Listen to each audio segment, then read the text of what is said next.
Cuando por la noche usted entra a uno de los cuartos de su casa, lo primero que hace es accionar el interruptor para que se encienda la luz. Y eso seguramente no le sorprende.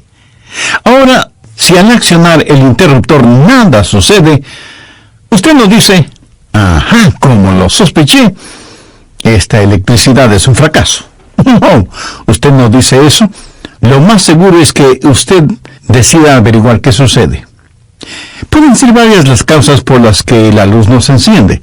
Tal vez el interruptor está roto, o a lo mejor el bombillo o algún fusible están quemados, y hasta pudiera ser que no haya pagado la cuenta de la luz.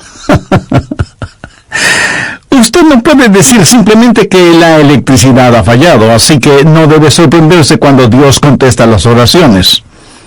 Deberá sorprenderse cuando no las contesta.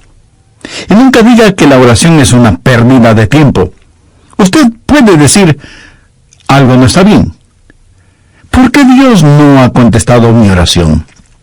Bien, quiero compartir con usted 6 claves para la oración contestada. Y espero que las grabe en su corazón. Son sencillas, nada realmente nuevo, pero algo que necesitamos recordar en una forma más continua y metódica. Para que sus oraciones sean contestadas, primero debe orar en el nombre de Jesús. Veamos Juan 14, los versos 13 y 14. Jesús dijo, y todo lo que pidiereis al Padre en mi nombre lo haré, para que el Padre sea glorificado en el Hijo. Dios quiere glorificar a su Hijo, el Señor Jesucristo, y esa es la razón por la que debemos orar en su nombre. Y Jesús ratifica esa realidad al decir, si algo pidiereis en mi nombre, yo lo haré. Ahora vayamos al capítulo 16, versos 23 y 24, en donde Jesús hace énfasis en el mismo asunto. En aquel día no me preguntaréis nada. De cierto os digo, que todo cuanto pidiereis al Padre en mi nombre, os lo dará. Hasta ahora nada habéis pedido en mi nombre. Pedid y recibiréis, para que vuestro gozo sea cumplido. Muéstrame una persona cuyas oraciones le son contestadas, y de seguro que esa persona está llena de gozo. Jesús también dijo en Juan 14:6, yo soy el camino y la verdad y la vida. Nadie viene al Padre sino por mí. Y esa es la verdad en cuanto a la oración. No hay forma de llegar a Dios el Padre sino únicamente por medio de su Hijo Jesucristo. Supongamos que usted se pierde buscando una dirección en un lugar que no conoce. Así que detiene a una persona en la calle para que le ayude, y esa persona le dice, vaya derecho 3 cuadras más, luego vire a la derecha, verá una casa blanca con una cerca de madera, entonces vire a la izquierda, y esa es una calle sin salida. Recorra 3 cuadras más, vire a la derecha, y usted le interrumpe y le dice, un momentito, por favor, no puedo recordar todo eso, déjeme anotarlo. Y la persona que le está dando las direcciones le dice, ¿sabe qué? Yo estoy yendo en la misma dirección. Permítame guiarle. Usted únicamente sígame. Esa persona no solo le señala el camino, sino que, por así decirlo, se vuelve el camino. Jesús no indica el camino. Jesús es el camino hacia el Padre, y cuando usted ora en el nombre de Jesús, Él le lleva a la presencia del Padre. Anota Efesios 2:18. Porque por medio de Él los unos y los otros tenemos entrada por un mismo Espíritu al Padre. ¿Qué significa orar en el nombre de Jesús? Significa orar con su autoridad. Cuando usted pone su firma en un cheque y se lo da a alguien, esa persona va al banco y lo efectiviza. El banco le entrega la cantidad de dinero estipulada en el cheque, porque ese cheque lleva su nombre, lleva su firma, y con su firma usted le autoriza al banco la entrega de ese dinero. Trate de ir a cualquier banco y hacer efectivo un cheque que no tiene ninguna firma, y le aseguro que estará metiéndose en profundos problemas. Cuando pedimos en el nombre de Jesús, no estamos simplemente rociando con algún polvito mágico oraciones al decir en el nombre de Jesús, abracadabra, que lo que he pedido se haga. No es así de ninguna manera. Orar en el nombre de Jesús significa, primero, obedecer su mandato. Segundo, hacer algo aprobado por Él. Tercero, saber que eso le dará honor y gloria a Él. Y cuarto, saber que el Padre será glorificado por lo que hacemos en el nombre de Jesús. Si usted ora sin usar el nombre de Jesús legítimamente, no tiene ninguna razón para esperar que su oración sea contestada. Ahora, obviamente, el orar en el nombre de Jesús significa que usted debe ser salvo, que debe ser su discípulo y que debe estar en comunión con Él para conocer su voluntad. No solo ora en el nombre de Jesús, sino que también ora en el Espíritu. Veamos Efesios 6:18. Orando en todo tiempo, con toda oración y súplica en el Espíritu, y velando en ello con toda perseverancia y súplica por todos los santos. Así como se debe orar en el nombre de Jesús, hay que orar en el Espíritu. Casi al final del Antiguo Testamento hay un versículo muy interesante. Busque Zacarías 12:10. Dios habla de lo que hará en los últimos días, cuando los judíos como nación vengan a Jesús. Y derramaré sobre la casa de David y sobre los moradores de Jerusalén espíritu de gracia y oración, y mirarán a mí, a quien traspasaron, y llorarán como se llora por hijo unigénito, afligiéndose por él como quien se aflige por el primogénito. Hay muchas cosas maravillosas en este versículo, pero lo que más me bendice es que Dios dice que hay un Espíritu, el Espíritu Santo, que es el Espíritu de gracia y de oración. ¿Tiene usted dificultades al orar? ¿Sabe por qué? Porque no está lleno del Espíritu. Porque cuando lo esté, la alabanza y la oración fluirán de su Espíritu. Usted estará constantemente alabando a Dios y constantemente suplicando en oración. Dios dice que un día Él va a derramar su espíritu de gracia y oración sobre los judíos, pero Él ya ha derramado su espíritu de gracia y oración sobre usted. Por lo tanto, usted debe orar en el Espíritu. En la pequeña epístola de Judas, el verso 20, dice, pero vosotros, amados, edificando sobre vuestra santísima fe, orando en el Espíritu Santo. ¿Había notado eso? ¿Cómo se desafía usted mismo? Orando en el Espíritu Santo. ¿Por qué es tan importante orar en el Espíritu? Bien, sabemos que cuando oramos en el nombre de Jesús, oramos con autoridad. Pero cuando oramos en el Espíritu, oramos con fortaleza, para que Él nos ayude. Déjeme, le muestro algo en Romanos 8:26. Y de igual manera, el Espíritu nos ayuda en nuestra debilidad, pues que hemos de pedir como conviene, no lo sabemos. Pero el Espíritu mismo intercede por nosotros con gemidos indecibles. Mi amigo, esto significa que cuando usted ora, no lo puede hacer sin el Espíritu, y Él no lo hará sin usted. Es el Espíritu el que ora. Y Él hace por usted lo que usted no puede hacer por usted mismo. El Santo Espíritu de Dios inspira, guía, pone energía y sostiene nuestras oraciones.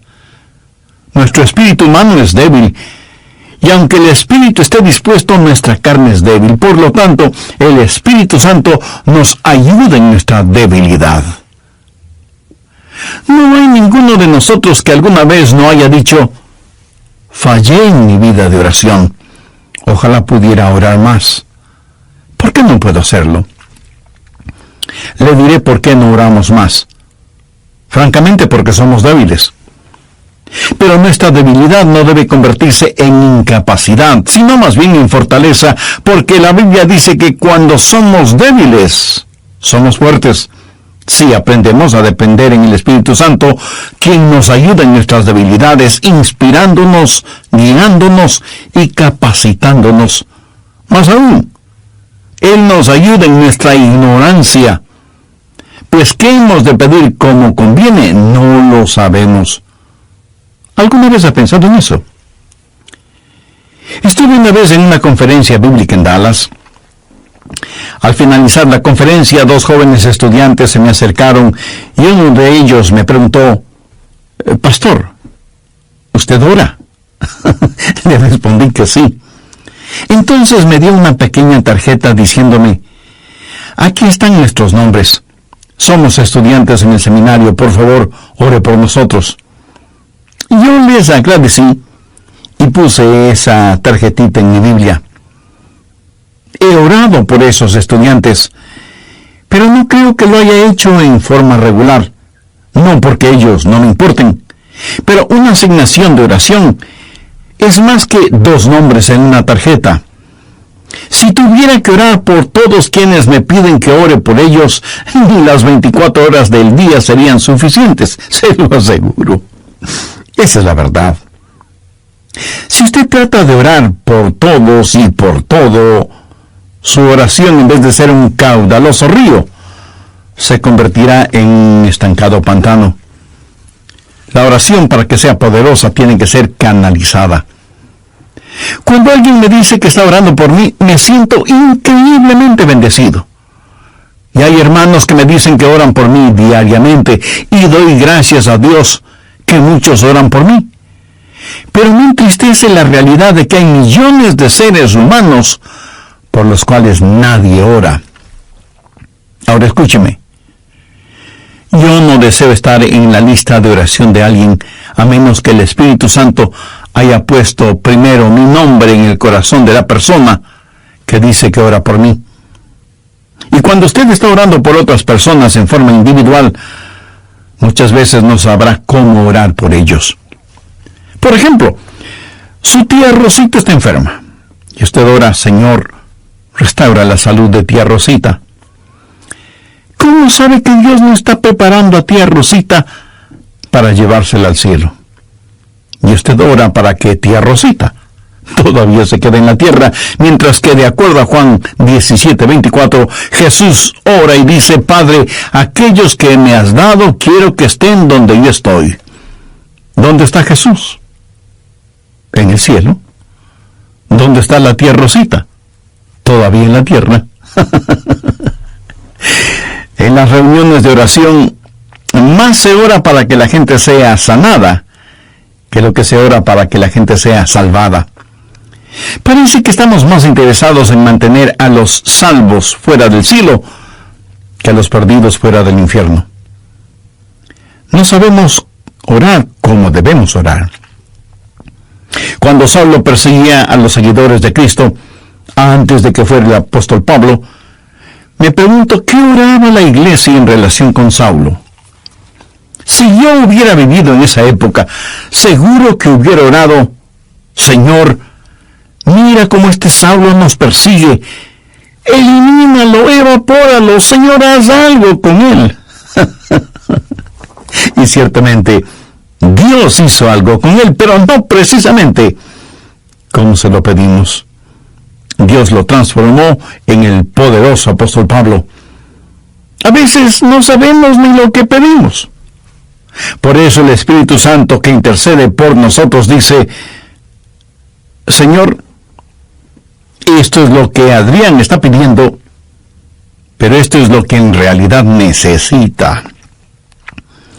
El Santo Espíritu de Dios nos ayuda en nuestras debilidades cuando nosotros no sabemos cómo orar, por qué orar, o cuando no tenemos la fortaleza, ni la energía, ni el deseo de orar. E intercede con nosotros, como la Biblia lo dice en Romanos 6:26, pero el Espíritu mismo intercede por nosotros con gemidos indecibles. Ni usted ni yo, nadie puede orar como el Espíritu Santo puede hacerlo. Y la expresión gemidos indecibles era utilizada para describir los dolores de una mujer dando a luz. Eso, mi amigo, es orar en el Espíritu. Intercede por nosotros con gemidos indecibles, porque muchas veces nosotros no sabemos qué pedir. Algunos años atrás, yo viví la experiencia de un profundo dolor emocional y espiritual a tal grado que no podía ni siquiera articular una sencilla oración. Lo único que podía hacer era quejarme. Pero el Santo Espíritu de Dios escuchó mi oración y Él llevó mi dolor, mi súplica, hasta el trono de la gracia y la misericordia de Dios. Entonces usted ora primero en el nombre de Jesús, segundo en el Espíritu Santo. Para orar en el nombre de Jesús, usted tiene que ser salvo, y para orar en el Espíritu, usted tiene que ser lleno del Espíritu Santo de Dios. Tercero, usted debe orar en obediencia a Dios. Es una malvada necedad el esperar que Dios escuche sus oraciones cuando usted no está viviendo en obediencia a Él. Lo triste es que hay personas que tienen la idea de que Dios les bendecirá, aún en su desobediencia. Razone esto un instante. Si usted está viviendo una vida de desobediencia, y aún así Dios contesta sus oraciones, ¿qué es lo que Dios está haciendo? Está animando y recompensando su pecado. Pero escúcheme, Dios le ama demasiado como para hacer eso. Veamos el Salmo 66. Quiero mostrarle algo. Salmo 66, verso 18. Este es un versículo que debería estar subrayado en su Biblia. Si en mi corazón hubiese yo mirado la iniquidad, el Señor no me habría escuchado. Ahí lo tiene, en blanco y negro y bien impreso. Y usted no tiene que ser un científico aeroespacial para entender eso, ¿verdad? Muchos hablan de las grandes promesas en la oración. Bien, esta es una promesa.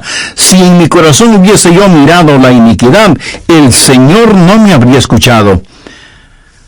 Ahora, note que no dice, si hubiera pecado, Dios no me escucharía. Dios no le escuchará a usted. Dios no me escuchará a mí. Dios no escuchará a nadie que tenga iniquidad en su corazón. Iniquidad significa el hacer trato con el pecado, sentirse en paz haciendo el pecado. Y si yo tengo cualquier iniquidad en mi corazón, Dios no me escuchará. Ore usted a Dios. Si tiene algún pecado en su corazón, ¿cómo puede esperar que Dios le escuche? Para que Dios le escuche, usted tiene que arrepentirse de sus pecados y tener a Jesús como su Salvador y Señor. De vez en cuando alguien me dice, pastor, Dios me ha dado la habilidad de decir hermosas oraciones.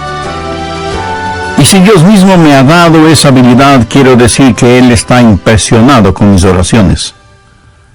Mi amigo, hay una buena palabra griega para describir lo que usted está diciendo. Tontería. Escúcheme, Dios no se impresiona con sus oraciones, pero sí se impresiona con su necedad. Veamos lo que dice Isaías 1:13. No me traigáis más vana ofrenda. ¿Sabe usted lo que es una vana ofrenda? Es solo una oración vacía. No me traigáis más vana ofrenda. El incienso me es abominación. Aquí ellos estaban en el templo quemando incienso, ofreciendo incienso en el altar.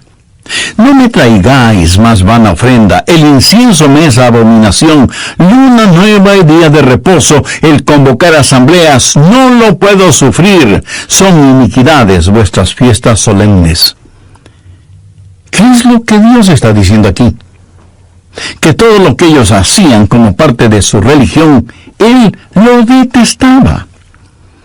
Y en Isaías 1, los versos del 15 al 17, leemos: Cuando extendáis vuestras manos, yo esconderé de vosotros mis ojos. Asimismo, cuando multipliquéis la oración, yo no oiré.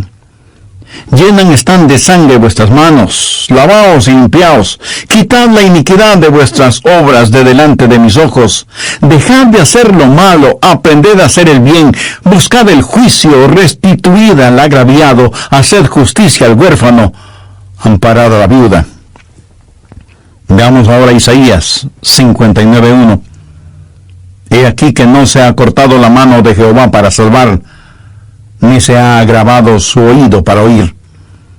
Dios no se ha vuelto manco ni sordo, pero vuestras iniquidades han hecho división entre vosotros y vuestro Dios, y vuestros pecados han hecho ocultar de vosotros su rostro para no oír.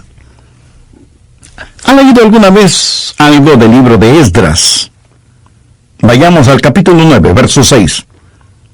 Esdras está orando y dice: Dios mío, confuso y avergonzado estoy para levantar, oh Dios mío, mi rostro a ti, porque nuestras iniquidades se han multiplicado sobre nuestra cabeza, y nuestros delitos han crecido hasta el cielo. Mi amigo, debemos orar en obediencia. Para resumir un poco todo esto, vamos a la primera epístola de Juan. No el Evangelio de Juan, sino la primera epístola de Juan, capítulo 3, verso 22. Y cualquier cosa que pidiéramos, la recibiremos de Él, porque guardamos sus mandamientos y hacemos las cosas que son agradables delante de Él. Los rebeldes jamás verán sus oraciones contestadas. Déjeme retroceder un poco las páginas de la historia. Recuerda cuando Israel había conquistado Jericó y tuvieron que pelear contra un pequeño pueblito. No era ninguna gran ciudad. Un pueblito llamado Ai. Apenas 3 letras, H-A-I, Ai. Y sin embargo, los israelitas tuvieron que huir, como se dice vulgarmente, con el rabo entre las piernas, ignominiosamente derrotados. Y Josué tiene que ir y postrarse delante de Dios y preguntarle cómo pudo permitir que tal cosa sucediera. Mire lo que le contestó Dios en Josué 7, los versos 10 y 11. Y Jehová dijo a Josué: levántate, ¿por qué te postras así sobre tu rostro? Israel ha pecado. ¿Qué está diciendo? Josué, hijo mío, ¿por qué me estás orando? No puedes utilizar tus oraciones como una cortina de humo para ocultar el pecado que hay en medio del pueblo. Enfrenta y elimina ese pecado, y entonces oiré tus oraciones. Cuarto, usted debe orar en la voluntad de Dios. No solo conocer a Jesús, no solo ser lleno del Espíritu, no solo obedecer los mandamientos, pero aún habiendo hecho todo esto, todo lo que usted desea no es necesariamente la voluntad de Dios para usted. Anote 1 de Juan 5, versos 14-15. Y esta es la confianza que tenemos en Él, que si pedimos alguna cosa conforme a su voluntad, Él nos oye. Y si sabemos que Él nos oye en cualquier cosa que pidamos, sabemos que tenemos las peticiones que le hayamos hecho. Orar en la voluntad de Dios. Y usted no encuentra la voluntad de Dios simplemente por adivinación. Pastor, ¿cómo voy a conocer la voluntad de Dios? Bien, permítame hacerle una pregunta. ¿Quiere en realidad saberlo? Y usted me responde: bueno, no sé si quiera saberlo o no. Entonces le haré otra pregunta. ¿Quiere hacer la voluntad de Dios? Y usted me responde: sí, claro que sí. ¿La quiere hacer realmente? Quiero decir, si Dios le dijera este mismo momento: hay algo que deseo que hagas, ¿lo haría? ¿Sabe usted cuál sería la primera pregunta debido a nuestra naturaleza humana? ¿Qué es, Señor? Esa no debería ser la primera pregunta o la primera respuesta. Usted no puede contestar una pregunta con otra pregunta. Usted debe contestar esa pregunta con una afirmación. Adrián, hay algo que quiero que hagas. ¿Lo harás? Yo debo contestar: Sí, Señor, lo haré. ¿Qué es lo que quieres que haga? Mira, la manera de conocer la voluntad de Dios no es sabiendo lo que es, sino comprometiéndose a hacerla aún antes de saber lo que es. Eso es confianza. Sencillamente diga: Señor, estoy listo y haré lo que quiera que tú quieras que haga. Y aunque esa frase pueda trabar nuestra lengua, destraba nuestra capacidad de obediencia. Debo admitir que muchos tienen temor de la voluntad de Dios. De alguna manera se les ha metido la idea en la cabeza de que si se prestan para servicio bajo la voluntad de Dios, van a terminar como misioneros en el país de salsipuedes, viviendo en una choza con piso de tierra y comiendo carne de serpiente o quién sabe qué otros exóticos alimentos. ¿Sabe qué? Pudiera ser que así suceda. La forma de conocer la voluntad de Dios es aceptando la voluntad de Dios antes de conocer cuál es la voluntad de Dios. Y aunque suena complicado lingüísticamente, espiritualmente no lo es.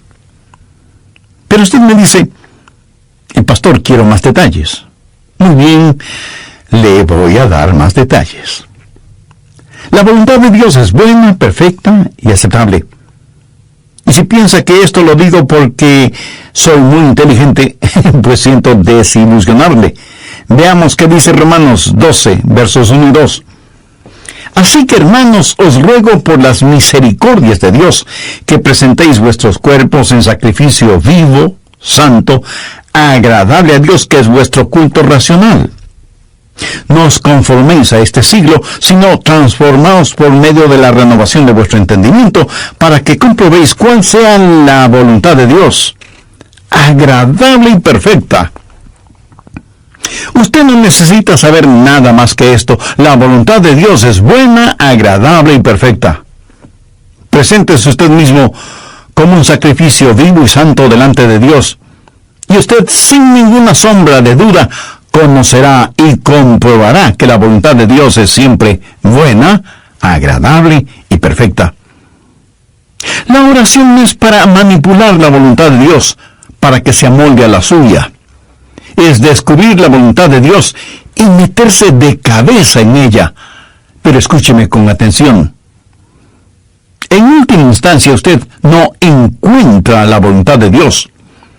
La voluntad de Dios lo encuentra usted.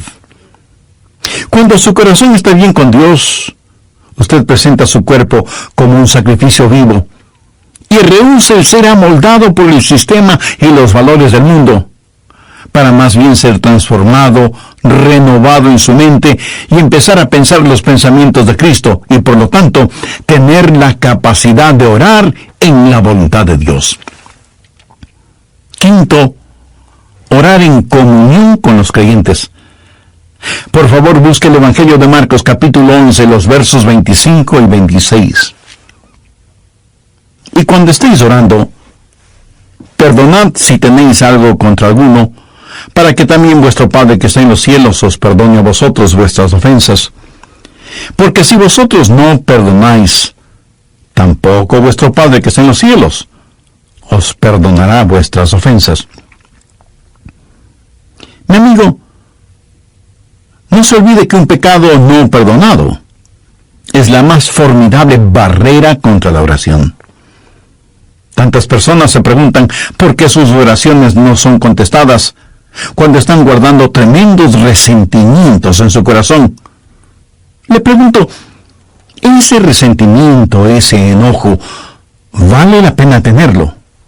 Lo que es peor, ¿vale la pena ir acumulándolo, guardándolo, hasta que por fin estalla, hiriendo no solo a quienes motivaron ese enojo, sino a usted mismo? La satisfacción carnal de guardar un resentimiento contra alguien no vale de ninguna manera la pena, porque impide que nuestras oraciones sean contestadas. Escuché de una pequeña niña que una noche, por haberse portado mal, su mamá le mandó temprano a la cama. Pero antes de acostarse, la niña debía orar. Ella así lo hizo. Oró por su hermana y su hermano, oró por su papá y su abuelita, oró por sus amigas en la escuela, oró por su profesora, oró por su perro y por su gato, y finalizó con un alegre amén. Luego, mirando a su madre, le dijo: como habrás notado, mamá, tú no estuviste en mi oración. Me imagino que esa oración no habrá salido de ese cuarto, menos habrá llegado al cielo. Pero hay una profunda lección en esto. Sería una temeraria necedad si alguien, teniendo un espíritu no perdonador, pretende que sus oraciones sean contestadas. Y esto es verdad de manera especial entre marido y mujer.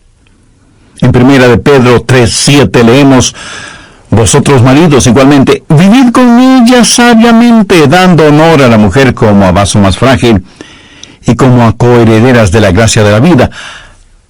¿Para qué?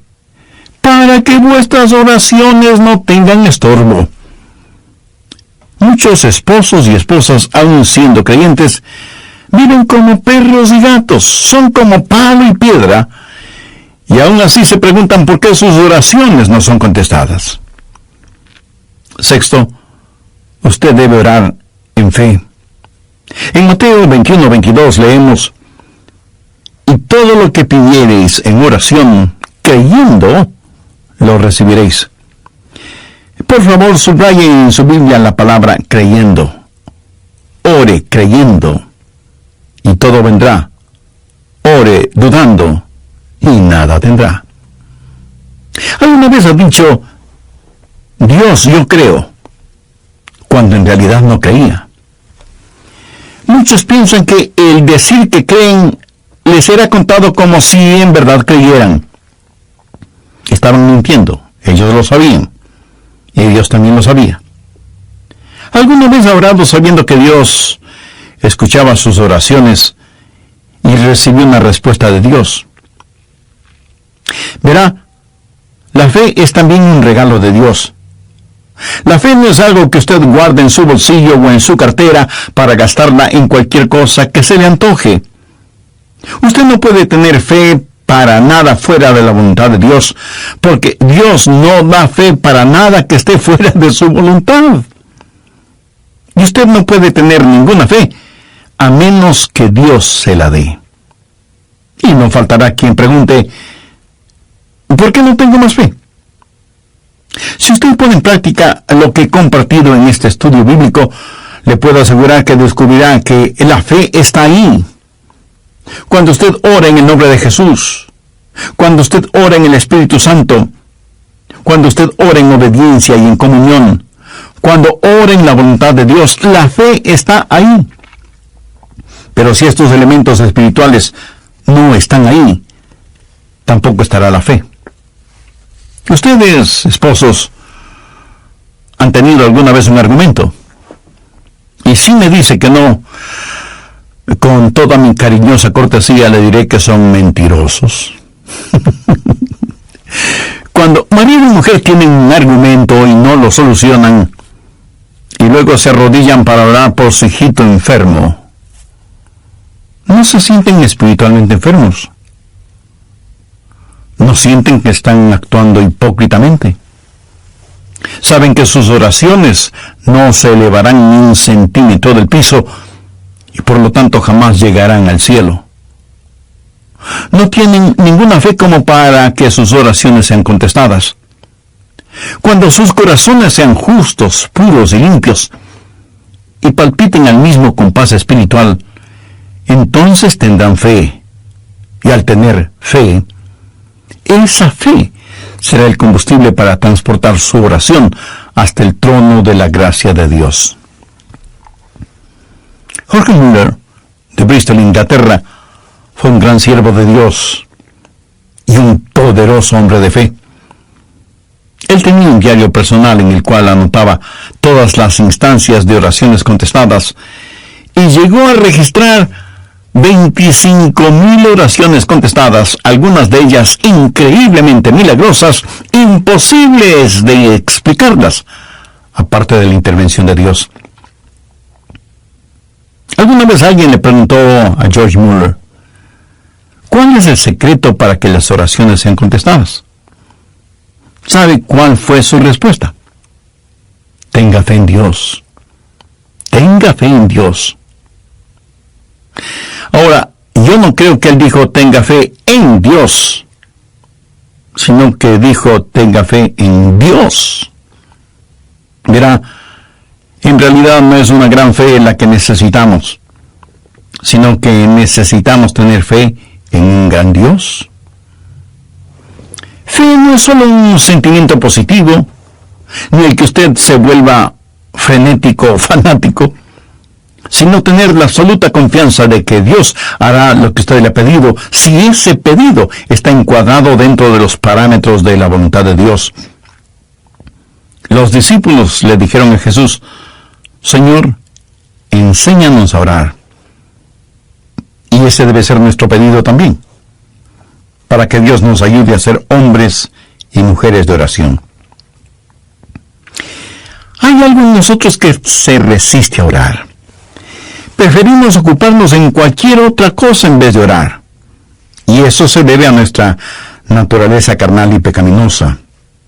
Por eso necesitamos la ayuda de Dios para que amemos de tal manera a Jesús y seamos llenos de su Espíritu Santo para que la oración fluya de nosotros en forma constante y que oremos siempre en el nombre del Señor Jesucristo.